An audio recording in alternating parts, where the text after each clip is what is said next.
So my next reaction reading along series is going to be a little bit different from my normal, because my normal ones is me reading a book for the first time and reacting to it, whether it's me, swooning or crying sometimes, or just throwing out wild theories that I have as I'm reading and waiting to see if it comes true, if I'm completely wrong.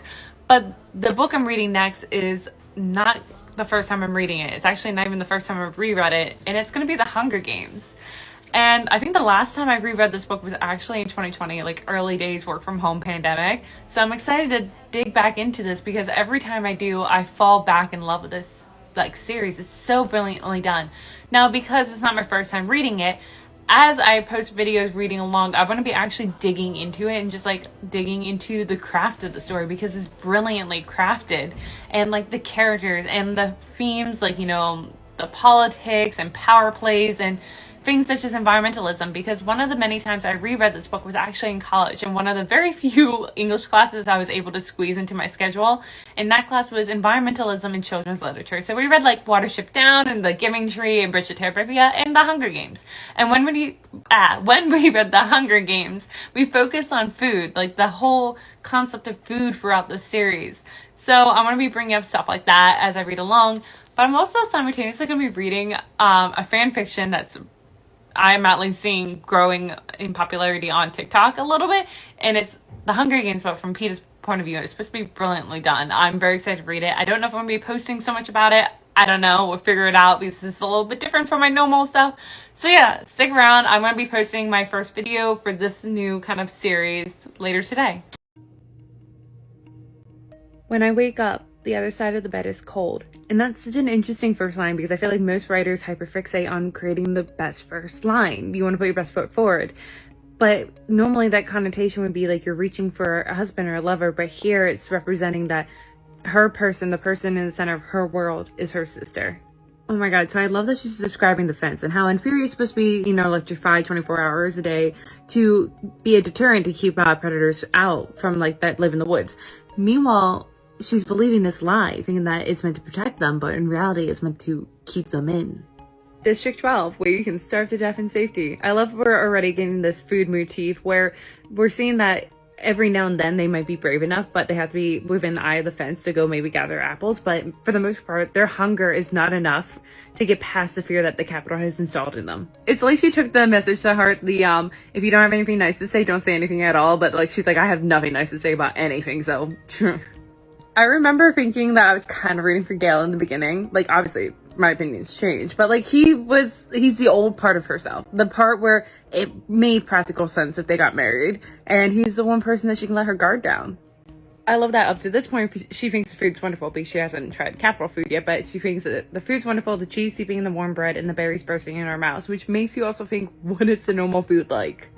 Another good food example that shows you what life is like in District 12 without telling you is when they talk about how they sometimes have to shoot wild dogs that attack them, and well, meat is meat. It's interesting how the Capitol capitalizes basically on the fact that children can't work, so how they gonna, help provide for their family? Well, you can put your name in more often and you can get grain and oil. Which then goes back to the page prior where Katniss is saying, I'm not gonna have kids, not in the way this world is set up. And do people then have more kids, because that means you have more chances of getting more grain and oil? Interesting, because it seems like Gale would be more like the person that would incite a rebellion, and Katniss would be more but this is just the way things are. We just gotta live with it. I love this description. The camera crews perched like buzzers on rooftops only add to the effect, basically showing that they're already looking at the kids like corpses and waiting to pick them apart. It's interesting how easily it is to forget, because it's basically one line, that it was environmental issues that led to a lack of sustenance, a brutal war, which then led to the creation of Panem. But the thing that's interesting to me is that they're not living too differently. It's just they have to live slightly different because there's a lack of material goods, but they're not doing anything to counteract the environmental issues. So I hate the first chapter, because the first couple pages feel a little dense with you're learning about the world and the character development, which is all going to be important later. It just feels a little dense at first. However, it ends with a punch with the inciting incident of Primrose's name being called. So the one thing I really like in the book and wish that they did in the movie is when Prim's name's being called, Katniss is reeling, which then gives time for Prim to look try to look brave going towards the stage until Katniss reaches her, pushes her behind her and says, I volunteer. But up to this point, Prim is assuming, I'm going to be doing this because it's not very common, at least in District 12, for siblings to take their place to volunteer. Case in point, when Peeta's name is called, his siblings does not take his place. I love not even a minute after she volunteers as tribute, she's already thinking about the games and how she can't look weak by crying. She has to look strong. I kind of wonder if Hamish kind of respects Katniss in this moment and sees that she is struggling under the respect that she just got from her district. And he's like, hold on, I'll get the cameras off of you. And then, like, you know, face plants off the stage, giving her a moment to compose herself. Oh, I just love how instantly when Peeta's name is called, she goes, oh no, not him. I love during this flashback, we get this like kind of comparison that neither Peeta or Katniss's lives have been easy. Yes, Katniss is starving, but her parents have never raised a hand to her, whereas Peeta's mother has raised a hand to him, but he's not starving as much, at least. While we were told in chapter 1 and chapter 2 that Katniss has been taking care of her family, we're now seeing it with her listing out all the things that her mom and sister need to do in order to survive without her, basically showing that Katniss has thought about this possibility for a while now. I have so many questions, but like no theories as to why Madge was the one to give her the Mockingjay pin, and why she was so determined to give it to Katniss and determined for her to wear it into the arena. And with them at the train station, you're already seeing that they're already playing the game. They're already playing up their acts, the roles that they're going to put on for this game. And to follow up with my previous clip, it shows that they've thought about this before, that because they've watched the Hunger Games for their entire lives, they've probably witnessed and figured, thought about what has worked and what hasn't worked for others and what they would do if they were ever called. Unless Peeta is so genuine that he's not even playing a game. So I think that this one paragraph of her saying that in school, everything goes back to learning about coal. So she basically saying that you only learn about things that your district is manufacturing to then prevent you from trying to do something else. So like prevent a kid from trying to build things because you're not learning how to build things. So in chapter 3, we're learning about the origins of Mockingjays and how they started off as Jabberjays, a mutation created by the Capitol during the war. And when they stopped working, they kind of just threw them out in the trash and hoped that they would die in the wilderness, not knowing that they were going to mutate. Basically a parallel to Katniss, a accidental repercussions of their actions. I love how instantly that the two of them, Peeta and Katniss, work together to help get Hamish out of a pool of his own vomit, but like they instinctively work together. Katniss taking this moment to wonder what thoughts fill Effie's head during her waking moments, and then realizing she has no clue, and that's because to her, Effie is like a alien. So I love that by the end of chapter 4, she's realizing that Peeta might actually have a plan and has no intentions of dying. That he might be intending to kill her. But that last bit, I think she says to herself just to make herself feel better, to keep him at a distance so that when he does die, she doesn't feel as bad. So I'm about to start in on chapter 5, which is where we're officially entering the Capitol, officially leaving behind District 12. And I want to talk about how beautifully Susan Collins gave us so much backstory. Like, we learned so much about Katniss and her world and the world in general within 60 pages. And I wouldn't even count it at 60 pages because the font's rather big. And it's the same reason why I love Holly Black. Susan Collins does not waste a single page, a single sentence that is not doing double, triple, quadruple duty. It is giving us so much with just one line. I adore how Susan Collins makes the Capitol so much other, like it's us versus them, because not only do they dress extremely differently, but they talk differently. She says that everything ends with a sort of question mark and has a higher pitch and, odd vowels and clipped words and things ending with a hissing S, whereas I don't think Katniss talks about any of the other district tributes talking differently. So this whole scene of Katniss being scrubbed clean the moment she gets to the Capitol is interesting on two notes. So one, it makes her feel like a plucked bird, aka being ready to be devoured by the Capitol, and they're kind of like how we are nowadays, where we don't like to eat food that still looks like the animal, and that's what they're kind of doing to Katniss right now. But also, it's showing that I think that she cleans herself normally, but it's because the environment that she lives in it's hard to be perfectly clean to the Capitol standards because of the amount of dirt and coal dust that just hovers in the air. So on page 65 is the best example of food in the Hunger Games, and we spent a lot of time talking about this in my English class in college, and it's the one of the chicken and the chunks of oranges, and she goes into detail the elements of the food and how much work and how much she would need to trade and pay for getting anything that would even closely resemble the elements of this meal, and how even then she still wouldn't be able to recreate it back home. Then we get this one line. What must it be like, I wonder, to live in a world where food appears at a press of the button? How I would spend hours I now commit to combing the woods for sustenance if it was so easy to come by. This whole thing about what they typically dress District 12 tributes in is so fascinating, a great parallel of how the Capitol views District 12, which is that coal is also disgusting and boring, but missing the hidden danger to it, the fire that it can create. I love that Cinna from the very beginning wants them to be a team, a pair. He's dressing them the same and then encourages them to hold hands during the opening ceremony. I'm glad now I have Peeta to clutch for balance. He is so steady, solid as a rock, which is a perfect description of Peeta in general. When Katniss goes to let go of Peeta's hand and he squeezes harder and goes, "No, don't let me go. Please, I may fall out of this ring." And I feel like it's gonna come back later, but my heart. I love that we're already getting signs of how Katniss and Peeta kind of need each other in order to survive what's to come, because I feel like on their own, they would have definitely be struggling a little bit more. But then, like, at the end of chapter 5, we get moments with, like, Katniss warming up to Peeta and realizes and has to retell herself this lie of, "No, he's gonna kill me later." And I feel like a perfect representation of this is her then standing on her tiptoes, kisses him on the cheek, right on the bruise. Also, the best way to enhance your character and to show the motivations behind each and every one of their actions is to give them a lie. And for Katniss, it's that she thinks Peeta's out to get her, that he's playing the game, that he's thinking the exact same way she is, when he really is not. But it shows why she's acting the way she does. So by showing Effie already working hard, spinning the tale of Katniss sacrificing herself for her sister, it's showing how now that they're officially celebrities, their lives and their stories no longer belong to them. It belongs to the Capitol. So once again, we're getting another food scene. Well, we got a couple, because not only does she have food readily available at a press of a button, but also it's so different than what she normally eats. It's like going to a different country and trying these new cuisines. So this Avox scene is very important to me on two notes. One, Effie's calling them it, not them, because they're not humans to her. But also, I feel like this might be one of the first times that Katniss is facing a guilty feeling for her inactions. But it's understandable from the brief glimpse we got from District 12. It doesn't seem like others really help one another, especially if it could put them at risk. And here's the other thing. It's kind of easy to help others when you have the means to do so. That's why I feel like Peeta and his dad could help and be good people in that way, but it's harder for Katniss because she doesn't have much to offer. Okay, I obviously support Haymitch and Cinna, but it's kind of weird to think that they're using these kids to kind of spark a rebellion, or at least a conversation, in a similar way that the Capitol is using these kids. It's a little jarring to have Haymitch be like, "Okay, go to bed, the grown-ups are going to talk now," and it's like, you're about to talk about how you're going to send these kids into an arena to kill each other. Oh, Peeta, I love you, because Katniss knows how he doesn't block her way into her room, but is positioned in a way to insist that she pays attention to him, but he's still giving her a choice to ignore him.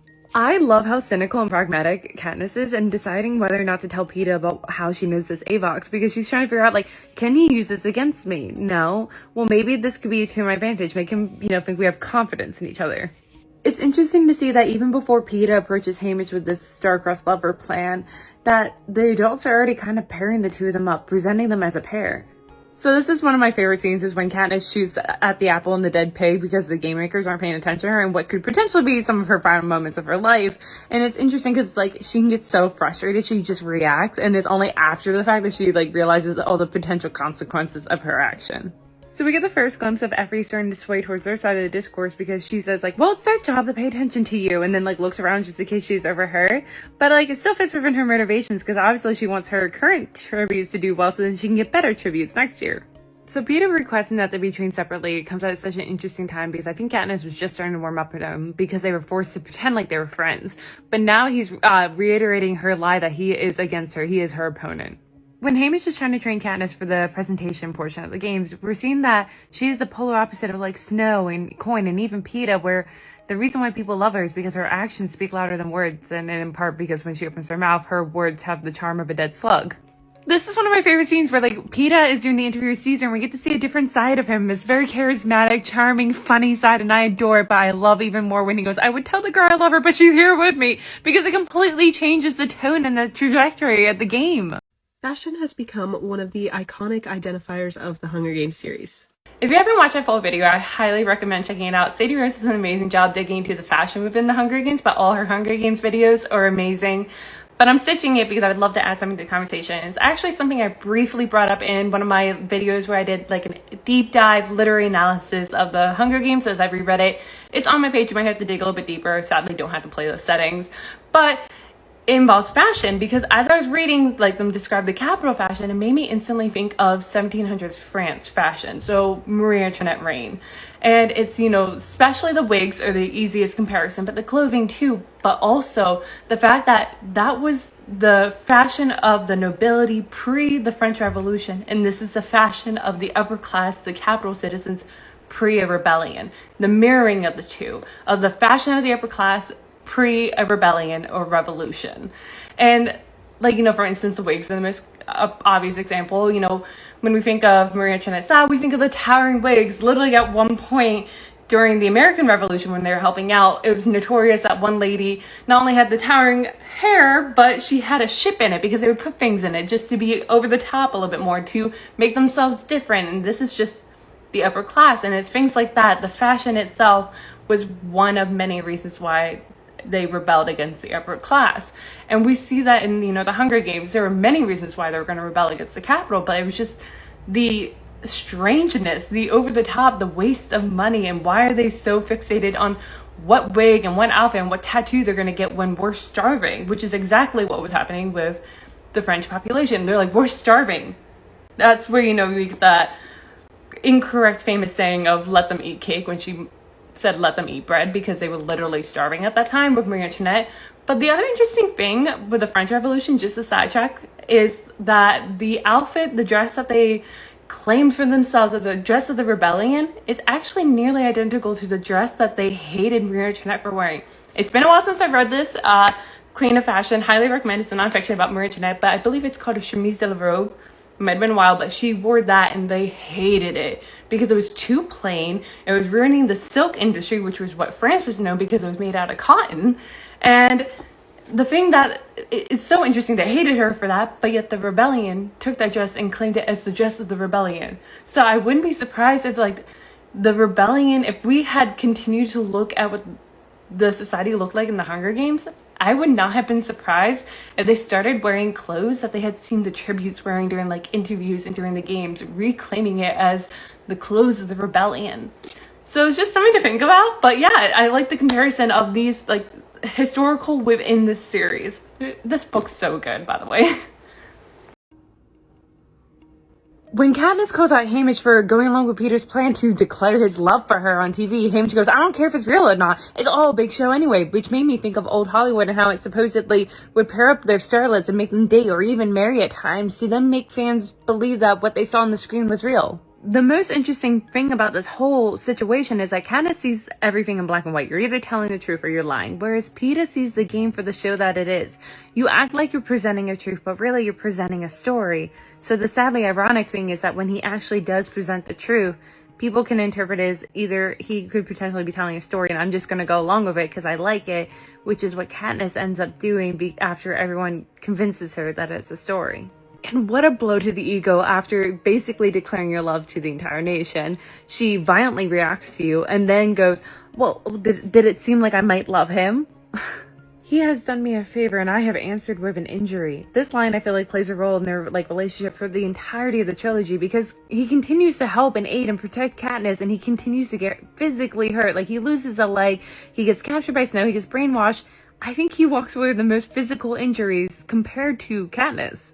I think the reason why Katniss is thinking more about, what's going to be available during the games, if there's going to be trees, whereas Peeta is thinking about, how he's going to maintain his identity during the games, is because if you take Maslow's hierarchy of needs, Katniss is still low on the pyramid where she's always been struggling to have enough food in her stomach, a roof over her head, whereas Peeta has always had those, so he can be a level higher thinking about identity.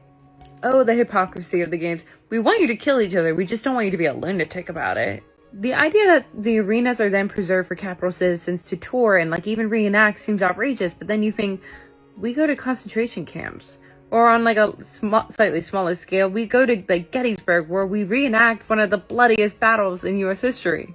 So if you think about it, the cornucopia is slightly ironic, I guess, because when you think of it, you think of Thanksgiving, and the lore behind Thanksgiving is that we wouldn't have survived it without the help of Native Americans. And it's a little ironic because the Capitol is purposely pitting the districts against one another, making sure that they can't help one another. Also, that leads me to how kind of brilliant the Capitol is in ensuring that a rebellion cannot flourish by pitting the districts against each other. Kind of like you're rooting for your team and you hate the other teams, especially they kill your tribute. But then they do on a smaller scale. So at District 12, it's scene versus townspeople. So you're so angry against so many other people that you can't focus your anger on the Capitol. Katniss having torn emotions about Peeta still being alive has made me think it's kind of weird that the careers work together because it's a little hard to kill someone when you get to know them, which is why I feel like most tributes don't interact with anyone. Swear to God, just every time that Katniss is starting to kind of warm up to Peeta and have mixed emotions, he then does something to reconfirm her lie that he is truly playing the game and is out to get her, because now she overhears him with the careers. It's interesting that Katniss is thinking like, oh, Claudius the host is probably spending a good amount of time with all these guests dissecting Peeta's actions and words and Katniss's smile and what they're up to and all this stuff. And meanwhile, she's spending pretty much the equal amount of time dissecting it herself. Similar to the unexpected consequences of the Mockingjay being produced out of the capital's Jabberjay mutts being released into the wilderness, is that these kids have grown up watching the Hunger Games, so they know the majority of the tricks by now. So like Katniss knows she just needs to get out of this particular area because each area is set up usually with a particular attack. Everyone knows they could destroy us all within seconds of the opening gong. The real sport of the Hunger Games is watching the tributes kill one another. Every so often they do kill a tribute just to remind the players they can, but mostly they manipulate us into confronting one another face to face.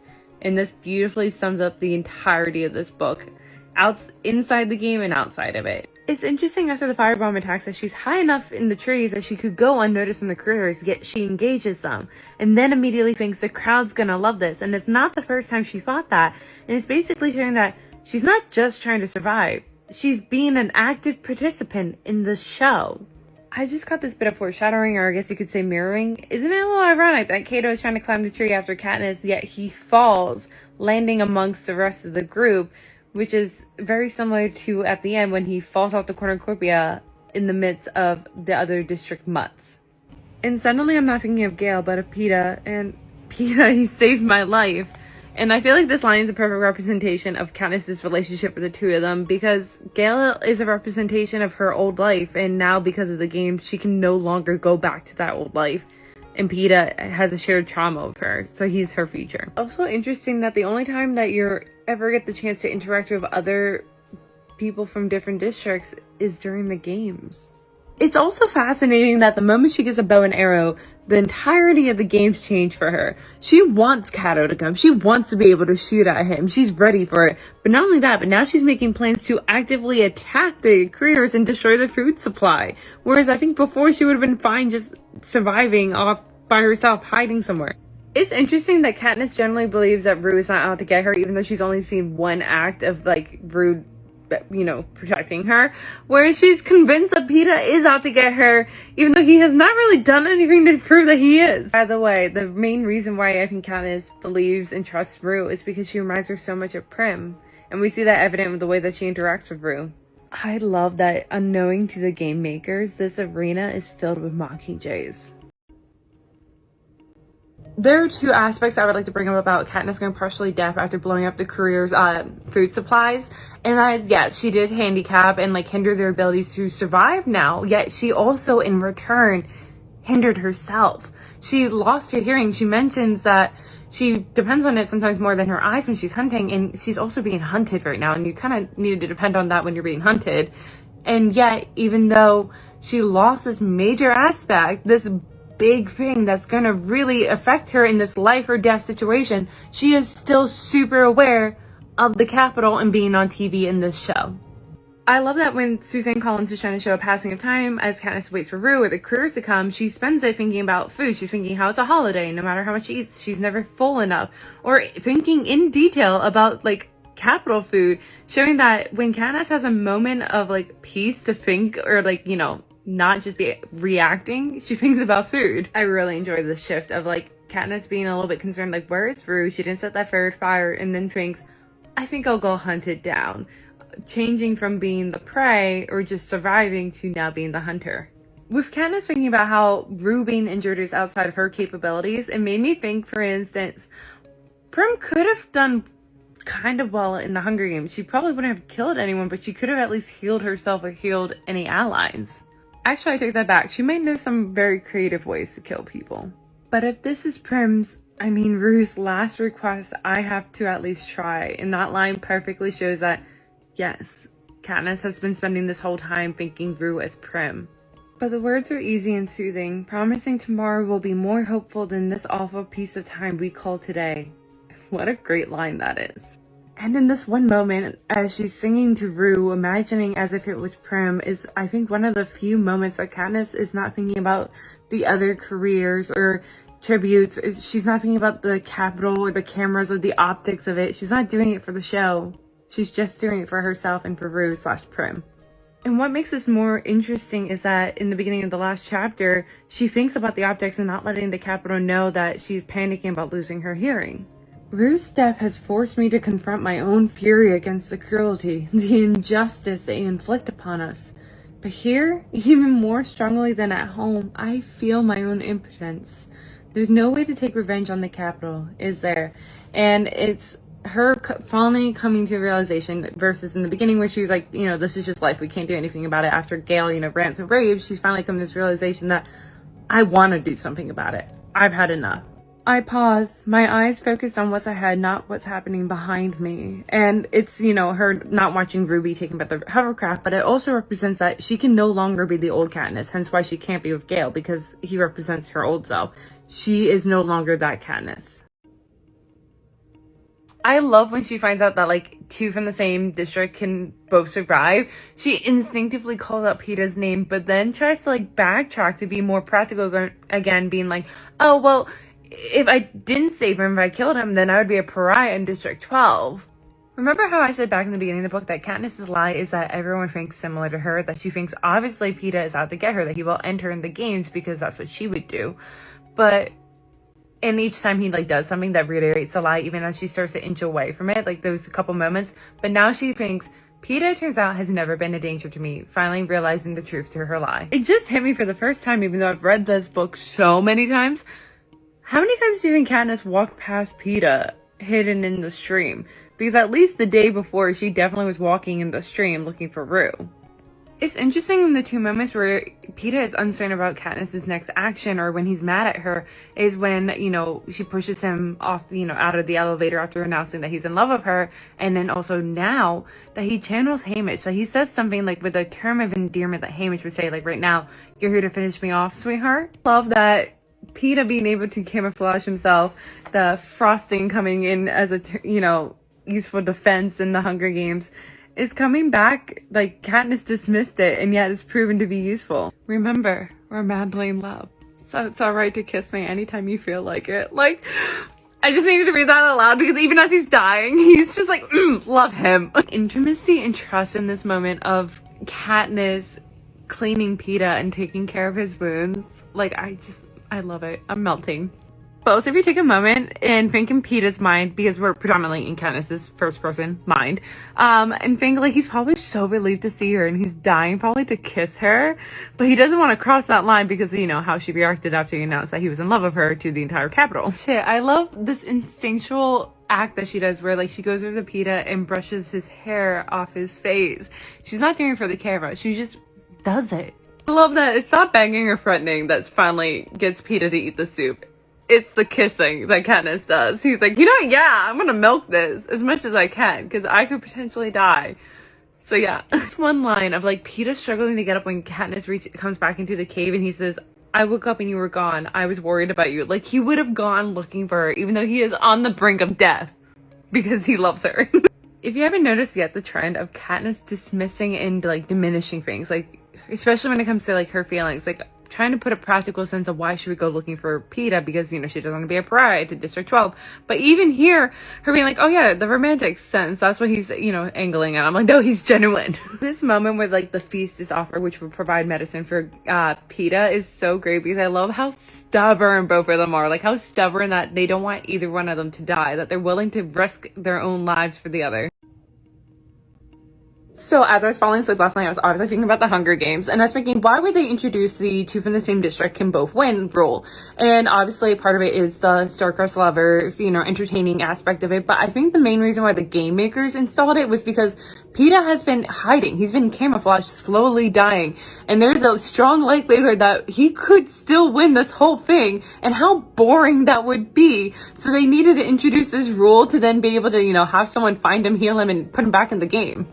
So I really love this moment prior to Katniss going to the feast where she's thinking about Gale a little bit more, and I don't think it's entirely romantically. I think it's supposed to represent her kind of hanging on to this hope that she can go back to who she was prior to the games, not realizing that that hope is gone. I don't know why it took me this long to like realize this. It's only when like the ground physically opens to reveal like the feast that I realized how artificial this entire environment is, because obviously they're affecting like, you know, the temperatures and things like that. It just seems so real that I didn't even realize how artificial it is. So when Katniss notes the green silver moth landing on her wrist before she passes out at the end of chapter 21, I was like, that's a little random, so I did some Googling. And moths are similar to butterflies, where they're supposed to symbolize a transformation. And she's transforming from a selfish being to a selfless. Yes, she volunteered for her sister, but her sister is more like an extension of herself. Here she's saving Peeta where she has no reason to. And also, moths are supposed to represent determination and faith. How romantic is Peeta saying, you just let me take care of you for a while, because no one's taking care of Katniss since her father died, technically. Like, it's just so romantic. I realize why I'm melting at Katniss and Peeta and during these chapters. It's because it's almost like they're playing house. It's like the outside world doesn't exist. It's just the two of them being super cute. But the other aspect about the relationship is that I think because she is play acting, it is finally giving her the time and space to really dive into these emotions and realize, I actually really do care for him, that I don't think she would have thought about if she never went through this experience. Peeta and Katniss are perfect for each other. They fill each other's blanks, and like their rough, jagged edges fit perfectly together. And when she drops the ball in trying to lure food from Haymitch, he picks it up. Oh my god, wait, so they're kissing and she's like, it was so great, I would love to continue, but the wound on her head starts bleeding, interrupting, and it's identical to the 2020 Emma, where like her and Mr. Knightley are having this big moment, then her nose starts bleeding. I am smiling and melting at what is basically Peeta's confession of love, like admitting the first moment that he fell in love with her and how for 11 years he tried to work up, you know, the courage to tell her and without success, and it's so cute. This food moment, so the food that they get from Haymitch is fresh rolls, goat cheese, and apples, which is nearly identical to the food that her and Gale have in the beginning at chapter 1, only instead of apples they had berries. But then mix it with the capital food of the lamb stew. It is the bridge between the two parts of Katniss. It is... Ah! So this isn't the first time that Katniss is trying to think, like, I could actually win this, but this is, I think, the first time she's truly thinking, like, what my life is going to look like after the games. And she's realizing that her entire existence has been focused on the time that it takes to acquire food, and with the money she won't have to worry about that. So who is she? So I'm gonna post like Maslow's hierarchy of needs. She's now satisfying the food aspect so she can move up higher on the pyramid and start wondering about her identity. So fascinating that the moment that Katniss is finally able to leave the cave and kind of go back to the outside world is when she's starting to put a little bit more distance between her and Peeta, that she's kind of putting distance between playing house with him. I wonder if Cato is a representation or even personification of the Capitol within these games, because he is so indoctrinated with their ways that he's like a poster child of what they expect the Hunger Games to look like, that when Peeta says, like, it doesn't matter that he's wounded, if he can move, he'll still come for them. And I wonder if it's like, you know, they wounded the Capitol, Katniss and Peeta with their words and actions, putting these seeds of doubt in people's minds. However, just Cato and the Capitol are so much larger than them that they keep coming for them because they have more to lose. The Fox-Face character is fascinating to me because obviously she's clever, but unfortunately she puts a little too much trust in Katniss and Peeta when it comes to the berries. But the thing that's fascinating to me is that there's a lot of fox-like creatures in mythology, and they're often clever, but it's their cleverness that's their downfall because they're often tricked by something simple. I adore that the final line in chapter 24 is, "Then I am stumbling blindly after Cato with no thought of anything but to save myself." It's showing that, yeah, she is slowly becoming selfless, but it's a process, and that she is going to fall back on her selfish ways. So with the mutations, like the wolves coming out, it is a perfect representation of like the Capitol saying, you're not in the real world, you're in our world, and we decide what happens. This moment where she could end it all right here and now. She could kill Cato, but then here's Peter cry, and she has to decide on like even a grander note. If you take a step back, it's like her trying to decide, do I become an image and topple this entire government, or do I want to save Peeta and just find my own happiness? The Met situation is also interesting on the note that, like, even in death, you are not free of the Capitol. We will use you still. What about their brains? Have they been given any of the real attributes, memories? Have they been programmed to hate our faces, particularly because we have survived and they were so callously murdered? Which I love that line because it is basically foreshadowing what happens to Peeta. I hate this moment where they announce that taking the rule away, that only one can survive, and Katniss automatically assumes Peeta is going for a knife to kill her, so she loads her bow instinctively. That she goes back to that lie, which makes her so human. I love that she does that, but I hate it. And the fact that Katniss hands the berries, deciding like, fine then they won't have their victors, isn't done to snub the Capitals or spark a rebellion. It's done out of desperation, because she's like, either we're both gonna live or we're both gonna die, but I'm willing to take that risk because I can't go with the other option. It is interesting that Senna addresses her as like a girl and less sophisticated, less like, you know, the romance that they were pushing the entire time. And I think it might be that he realizes, oh shit, we're in deep water and I need to show the world, and more specifically President Snow, that she's just a girl, that she's not aware of the repercussions of her actions like a child wouldn't be. It's also interesting because prior to entering the games, they're trying to age the kids up almost, dressing them more sophisticated, more mature, trying to hide the fact that they are kids, but the moment that they come out, they're trying to dress them like a kid, reminding them like, oh, they're kids again. Like, no, they just went for shit. You treated them like an adult up to now. When I left the arena, when the trumpets played, I was supposed to be safe from then on for the rest of my life. But what if what Haymitch says is true and he's got no reason to lie? I've never been in such a dangerous place in my life, basically showing that you just graduated to the big leagues of danger, and that this false sense of security that you could be achievable if you win the games is just an illusion. So when we eventually get to it, I'm not there yet, but like, I understand why Katniss wants to go back to the way things are, and that means that her and Peeta aren't in that relationship. And she tries to play it off like it was just for the games, trying to ignore her feelings because she's trying to get back to what life was, to forget what happened, which is impossible, and she'll learn that. But what probably hurts so much more for Peeta, and it's probably so much more confusing, is because during the reunion, which is where I'm at right now, she flings herself at Peeta. She's the one to initiate the contact. This little moment of Katniss and Peeta holding each other, kissing, you know, ignoring Caesar and everyone else, it's like them trying to ignore the rest of the world and just for a moment stand still in that feeling that they had when they were in the cave playing house. The one thing I never do is let go of Peeta's hand. And I love this because it's like a throwback to the beginning when they're riding in the chariot and they're holding hands, but then she starts to let go and Peeta goes, please don't let go. I might fall out of this thing. Well, there's just this and we go home. Then he can't watch us all the time. Peeta's talking about Haymitch, but little do they know, the Capitol can watch them all the time. Oh, when Peeta says like, so now that you got me, what you're gonna do, she turns to him and says, put you somewhere you can't get hurt. And it hurts more because we know that he gets hurt time and time again going forward to protect her. I love this mirroring scene of like, when she has to tell Peeta, like, well, Haymitch has been coaching me these last few days, so I don't even know, mess up with the whole berry thing. And he's like, wait, you and Haymitch have been scheming. And it's identical to Katniss's reaction when she learns that Peeta and Haymitch were scheming to make it look like they were in love. Also, I love the hand holding and how, I guess you can call it a motif, because they start off shaking each other's hand when they first get briefed, and then they're holding each other's hand in the chariot a couple other times throughout, obviously, you know, the final days of the games, during that final interview, and then finally when they're about to re-enter District 12, they re-enter holding each other's hand. So that's book one. That's the Hunger Games. That's my dissection. I probably could have gone more in depth and, you know, more thought-provoking, but it was just whatever came to mind as I was actively reading, I wanted to dig into in the moment.